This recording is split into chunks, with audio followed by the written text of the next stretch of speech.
everyone's been saying. I joke about this a lot, but I got to tell you, it's so cool. And that year for you, 2010, was incredible. It was. And Chip Ganassi, I'm so thankful that he saved that car. He actually sent me some video the day that they were putting that in. He was here. He showed me some video, and he was. We're going to make an air pressure adjustment. Crew Chief Jason Trincheri expects to maybe be in a little bit of traffic here at start of stage 2, so they didn't want to over-adjust it. Weren't exactly sure what their balance was going to be, Cam. See the 19 there in the middle of your screen. He said too tight, can't finish the corner on throttle. He said it's manageable at the beginning of the run, but not at the end. They're looking for a smooth stop here after slow stops plagued them last week. Slight adjustment, and then Justin Allgaier there on the bottom, taking a wet adjustment as well as a right rear air pressure. He said he needs the front end to cut just a little bit more. Kyle Larson coming out of his pit. I thought he was going to collide with the 54 of Taylor Gray. Look at this. Almirola going to win the race off Progressive Pit Road. Allgaier second, Zilich third. And Sam Mayer falls 3 positions to 4th. Larson plus 2 to 6th. Restart stage 2 coming next on CW. And Allgaier restarting to begin stage 2. 19 in control of the race. Got on the 19 immediately. I saw the back of that car pick up. Looks like the 7's got just a little bit of an advantage. Taylor Gray pulling out of line. 3 wide into the corner inside of missing the Mayer. grass. Wallich outside. That is gutsy from the rookie. Man, Larson was almost in a really bad position right there. Mayer, I think, cut him a break, getting back in line behind him. Oh, there goes contact. Eckes 48. Travis Sanchez into the wall. Hard contact for Sanchez. He'll have to come down pit road right here. Whether he has a flat or not, there's definitely some bit suspension. And we're still not sure who's going to be the race leader. Allgaier outside lane into the corner. Power move, can he finish it? He couldn't stay committed out there. Lost a ton of grip on the exit. But he's got a lot of... His teammate's going to be behind him right here. We'll see, does the 88 go with the 7? Does he make it 3 wide, or does he go with the 19? He's going to have a decision to make. I thought he was... He goes with goes with his teammate. Can he push him all the way by right here?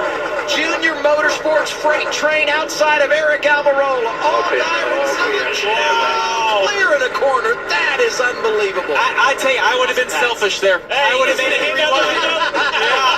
Thanks, buddy. Wow. Appreciate it, partner. Teammates side by side here, Jones and Gray.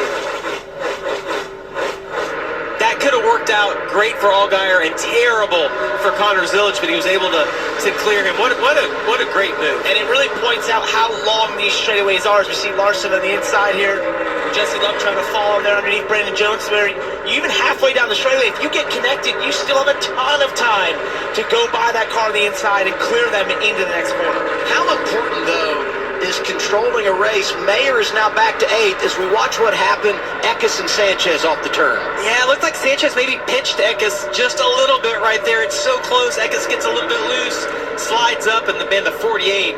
That was pretty hard contact he had. Restarted 9th, did Sanchez. Jesse Love's been quiet in this race today. 6 right now. Top 5 last week at Dover. Big move right there from the 1 on the outside of Sam Mayer. Mayer struggling right here in traffic as Carson was able actually to drive his outside. Got back to his left rear. Got back to it. it. Then he's got his teammate behind him, Sheldon Creed. Who goes the outside. Yeah, Creed couldn't get down there to push his teammate. Nearly 3 wide into the corner. That was the right move. Now he's going to have to be committed to the 1 car. You see this getting interesting right here. Between 3 and 4, you see Dean Thompson giving a little push to Creed.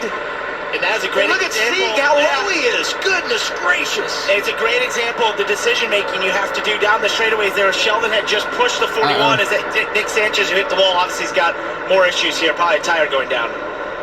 Kim, what's up?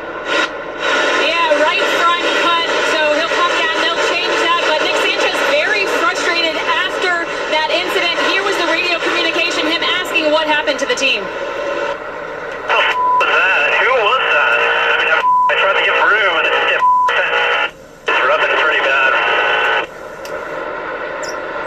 So they did tell him it was the 16 car, so we'll see how he nets out and if these 2 cars find themselves near each other, both from the welcome campus later on in the race. You know, Kim, you talked prior to going green today, the 3 top 5s in a row, the win at Atlanta for Sanchez, the steering issues last week didn't get the remaining in the regular season. And, you know, we filled up 7 of the 12 positions in the playoffs, but you look here at the cut, and 8 points separate Jed Burton and Harrison Burton, and on track, they're 17th and 18th. It's just remarkable how they find each other every week. And so we talked about this in the pre-race show, like, you know, who's going to come out on top, and my answer to that is